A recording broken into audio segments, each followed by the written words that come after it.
Alrighty, everybody. Hello, hello, hello. Jacked up October number 1, 2024. The Pittsburgh Steelers, they suffer their first loss of the season, 27-24 on the road in Indianapolis. Something about the Steelers in Indy as of late haven't been able to get it done. So they fall in the second consecutive year on the road to the Colts, and bringing back somebody to talk about it, somebody from the very first episode of Jacked Up. From 93.7 The Fan, it's Donny Football, Donny Chedrick joining us. Donny, welcome back into the program. I know you watched the game yesterday. Tough to see the Steelers lose game 1 of 2024, but I think there were some upsides, and we'll get into it a little bit as we roll along here this morning. How you doing, Donny? I'm good, man. Just trying to stay out of the rain. It's been kind of doom and gloom, I guess, to go along with that Steelers loss yesterday, but I'm all right. Yeah, no, for sure. But one of the positives I think that we can kind of take from this Steelers loss is that I think Justin Fields is starting to kind of cement himself as the guy at quarterback. I know you've become a pretty big fan of him since he's kind of gotten this opportunity and really looked better as the weeks have gone on. How would you assess his play yesterday? Yeah, I mean, I think the first, two and a half quarters maybe of the game, I would say it wasn't good. We saw him revert back to some of the things that got him pushed out in Chicago. He made some of those mental mistakes. Go back to maybe his biggest one all season, the one where he was trying to run away from a sack. He lost about 20 yards, then he fumbled the football. But after that play, Jack, he played near perfect football the rest of the way. And he was really the only reason offensively that the Steelers had an opportunity at the end of the game. Still some mistakes riddled in there. You know, nobody's going to have a perfect performance for an entire 60 minutes. That's usually unheard of. But, yeah, I mean, he continues to impress as the weeks go on. Going into the season, I was more in the camp of, yeah, let's have Justin Fields kind of wait it out, let Russell Wilson start things out, and maybe it will do Fields good to sit behind somebody like Wilson. But I'm fully at the point now where I say you just dive head first in with Justin Fields, because the way things are starting to shape up as well, especially on the offensive line, some more crushing news this morning that came out. I think there's no doubt that Justin Fields is the guy you stick with. Yeah, and that, of course, what you're talking about. Monday morning, it seems like James Daniels is going to be out for the year, and not just, a typical unfortunate season-ending injury. It's an Achilles issue, an Achilles tear, which has gotten the best of players in the past. It sucks. And now on paper, because going into the season or going into training camp at least, Nate Herbig was the starting center. So I guess if you want to use that technicality, 3 Steelers offensive projected starters or guys that are going to play a lot seem to be gone for the year. And you look at it through the lens of, it's just the way the cookie crumbles sometimes. But in recent history, the Steelers have been really lucky with offensive line health. Now, the play up front hasn't been great, like years with Ben Roethlisberger, with Pouncey, Ramon Foster, to Castro, those guys. But they've been relatively healthy for the most part in the last, 3-4 years. And it just seems like it's kind of catching up to them now. Yeah, and it was 2 years ago that they were fortunate to pretty much have every single starting offensive lineman begin week 1 and finish the final week of the season. And that's pretty unheard of. Yeah. Unfortunately, just the nature of the game, the nature of that position as well. It is so easy to get hurt, at least dinged up for a little bit, if not a season ender. So we knew that having luck like that on the offensive line when it came to health probably wasn't going to happen again. But they're kind of seeing the opposite of that right now. I mean, losing Fautanu, losing James Daniels. You mentioned Herbig.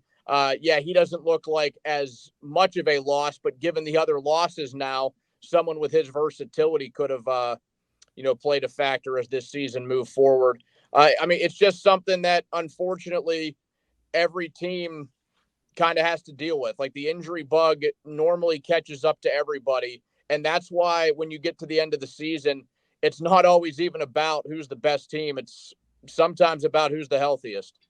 Yeah, who's the healthiest, and then depending on what you're dealing with, who's out. We saw it last year with the Bengals and Joe Burrow. They had the season that they do. Also yesterday too, one of the things that stuck out to me. So Fields 22 for 34. That's a good number. He completes well over 50% of his passes. But 12 of those 22 completions are to George Pickens and Pat Freiermuth. Now, they've got bigger fish to fry when it comes to, potentially adding to help this team right now because they're down 3 offensive linemen that were going to make the roster this year. But I think it's still, and I want to get your take on this, I think it's still becoming more and more apparent that, the Steelers didn't add to the wide receivers room in the offseason and in training camp when everybody thought they would. And guys like Calvin Austin at points and Van Jefferson 90% of the time are pretty much irrelevant in the offense. Yeah, I mean, those guys are fine to have, Jefferson and Austin, but they're fine to have in roles that are like wide receiver 3, wide receiver 4 situations. Now, Scotty Miller goes into that same boat. Roman Wilson, when he finally gets a helmet, he'll go into that same boat as kind of a slot guy, maybe a 4th receiver. The Steelers, and I don't care what anybody comes out and says, they put all of their chips into the Brandon Ayuk basket. I'm not going to listen to anybody who says otherwise and says, oh, they knew all along he would go back to San Francisco. And I know that that doesn't look as bad on them now because Ayuk has been off to such a slow start with the 49ers this year. But the fact remains the same. They put all of their chips into one player, counting on that trade to get done. It didn't happen. They do have to be in the market as we venture closer to the trade deadline. They have to keep their eyes on guys. And yeah, maybe it won't be a guy who is a legitimate wide receiver too, but I mean, they don't have any of those as is. They need to find some sort of other target to mix into that offense. Yeah, and it's going to get to the point where teams can key on it, and then Justin Fields is out on an island, and the offense becomes very one or maybe even 0 dimensional. The defense yesterday, and I wanted to get into this with you a little bit too, they've been crazy to start the season, almost like video game like numbers through the first 3 games. You kind of knew it was going to catch up to them at some point, and for whatever reason, Shane Steichen seems to have Mike Tomlin's number. But the one thing that really stuck out to me yesterday, and I'll ask you if you think that it's one of those things that's very much correctable, is the fact that they weren't able to get off the field on 3rd down, especially when it mattered most. The Colts 8 for 15 on 3rd down on Sunday. Did that concern you at all in a sense of maybe that they can't figure it out on 3rd down, or was it just kind of a blip on the radar for you? I don't think yesterday, the matchup with the Colts, I don't think that is overall concerning. It's a frustrating game. It was absolutely a frustrating game.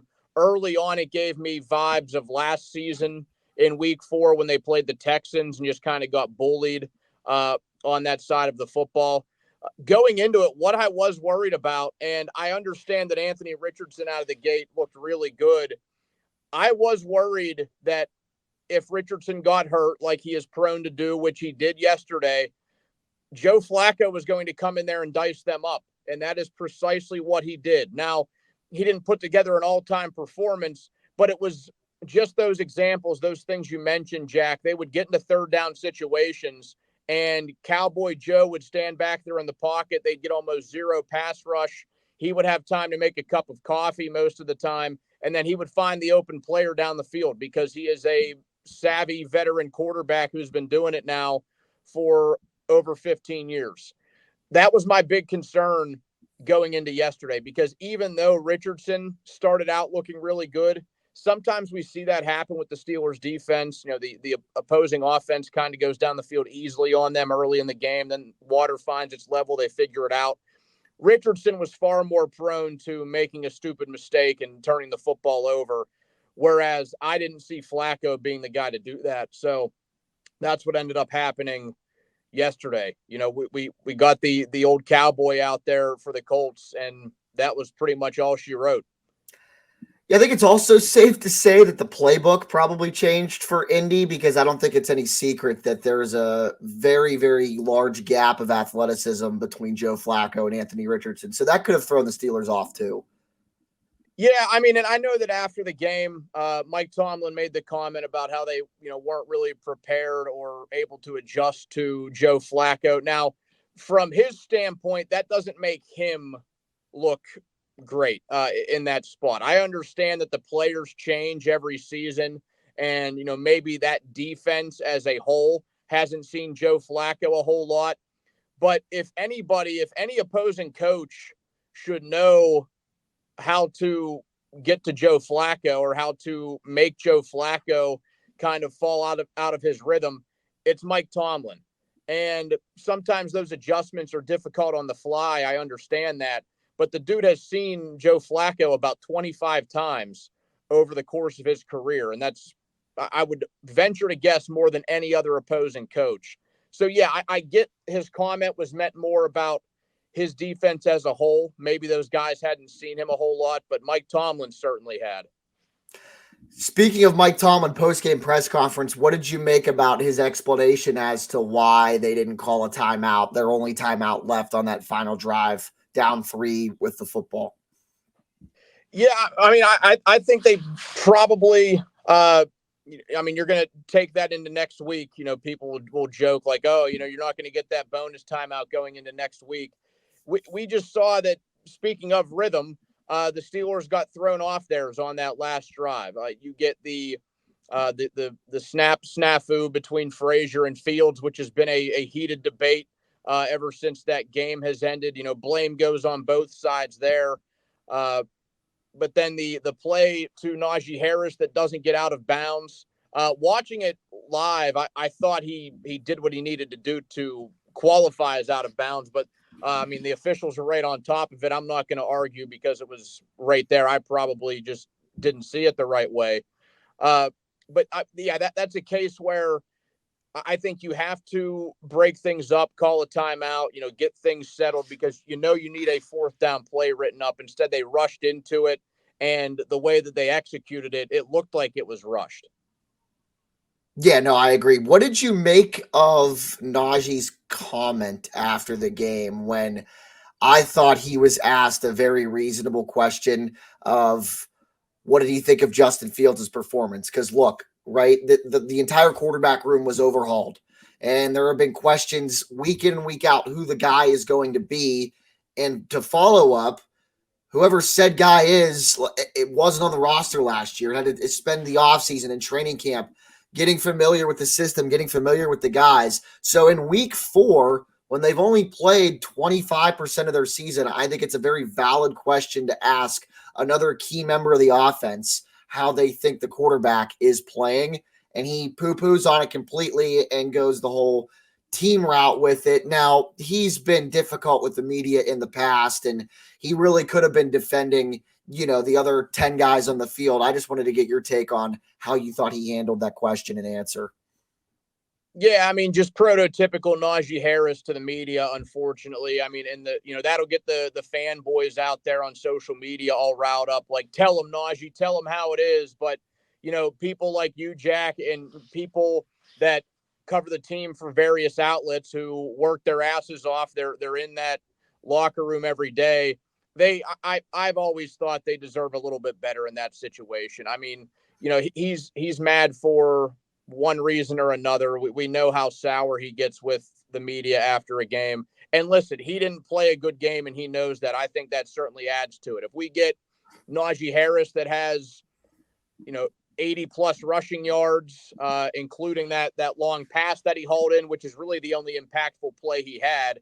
If we get something like that, I bet he answers the question in a different manner. Maybe we get more jovial Najee Harris if that question gets brought up. But instead, he had a game where he had 13 carries for 19 yards, one of his worst in a Steelers uniform. Yeah, it ended up being 13 for 19, a swift yard and a half per rush. Definitely a game he wants to throw out.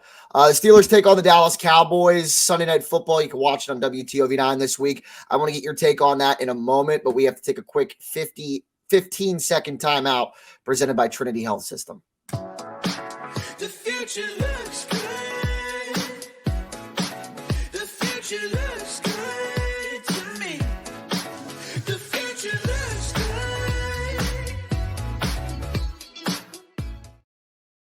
Another reminder, too, Bordas and Bordas Friday Night Rivals this Friday, Harrison Central at Indian Creek, Friday, 7 o'clock on Comet.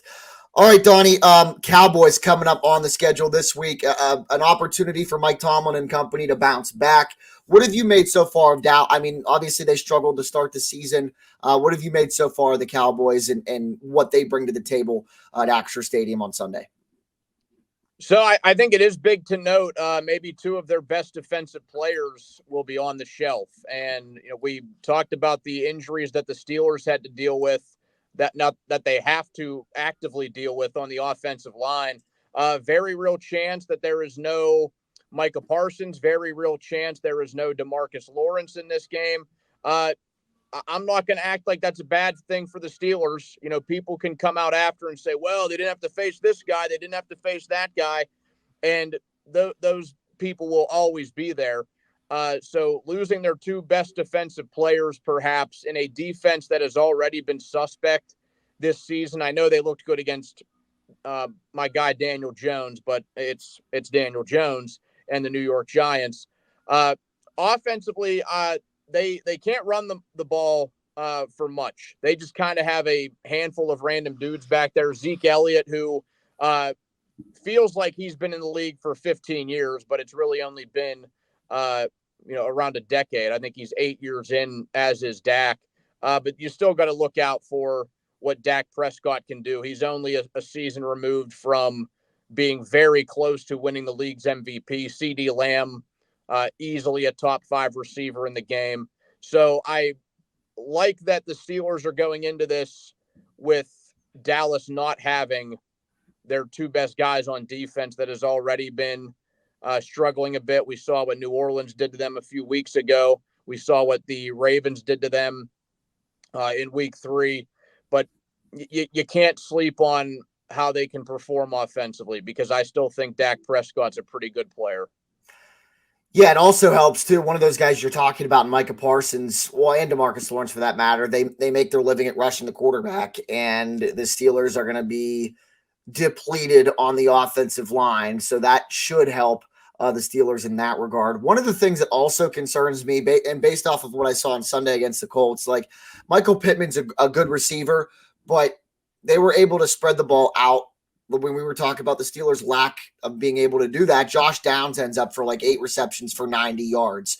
I'm not necessarily worried a whole bunch about CeeDee Lamb, because I think Joey Porter Jr.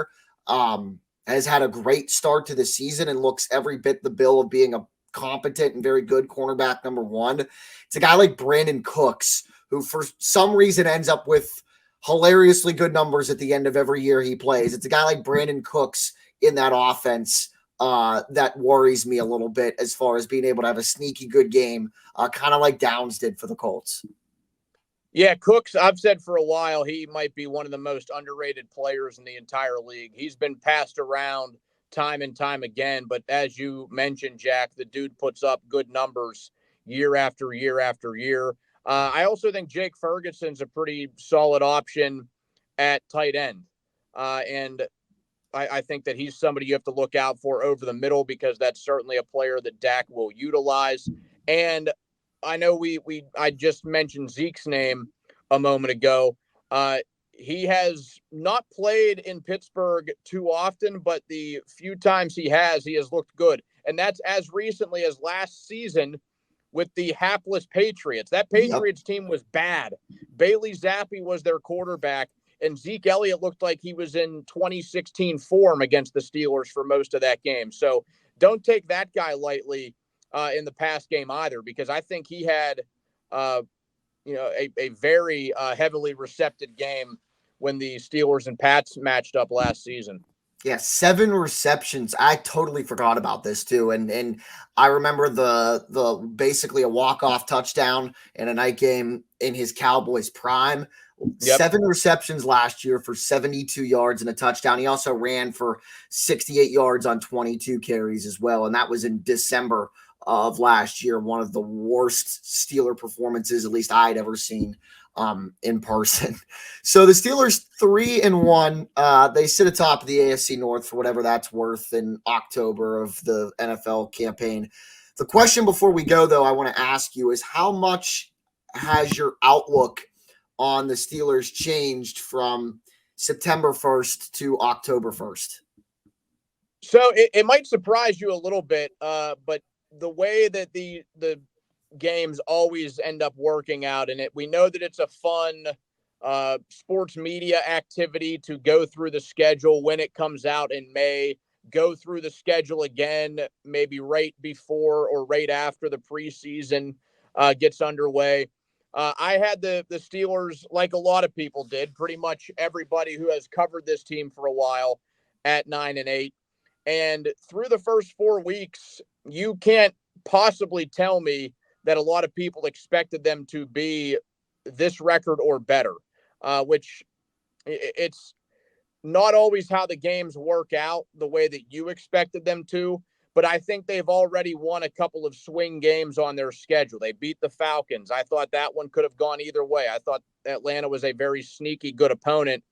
The Chargers, they get a dinged up Justin Herbert. I very much thought that would have been another home opener loss. They win both of those games. So they set themselves up going out the rest of the season to actually have a true fight in this thing, because we know the back half of that schedule looks daunting. It looked more daunting, though, to me in May, because Cincinnati, they won this weekend. They don't look nearly as good as expected. That defense is bad in Cincinnati. Joe Burrow is still Joe Burrow, but the defense is very bad. Cleveland, per usual, they look like hot garbage, despite a lot of people thinking that they will be great. Baltimore going to be good. So the division working out, I don't want to say in the Steelers' favor, but they're absolutely going to be in the conversation as the season goes on. You think of a game like in late December when they go to Philadelphia. They don't play well in Philadelphia, but the Eagles have some issues there. They have some real issues there, and that offense may be cracking at the seams. So just a few examples where the schedule doesn't look as hard, but then you look at a team like the Commanders. I would say coming into the season, a lot of Steeler fans chalked that game up as a win, and Jaden Daniels looks like the real deal so far, brother. Yeah, no, he does. And based off of, how Anthony Richardson handled the start of that game and what it was kind of trending towards before he got hurt, I had that exact same thought. I actually had that thought before and then the Monday Night Football performance against Cincinnati. Daniels looks every bit like he should have been the first quarterback taken in the draft instead of the second one. Donny, thanks for taking some time for us. Check Donny out, Donny Football, Donny Chedrick, 93.7 The Fan, hosting the Fan Game Day on Sundays and, on the Fan Evening Show a bunch as well. So good to have you on again, brother, and we'll talk again soon. Thanks a lot, Jackie. Had fun.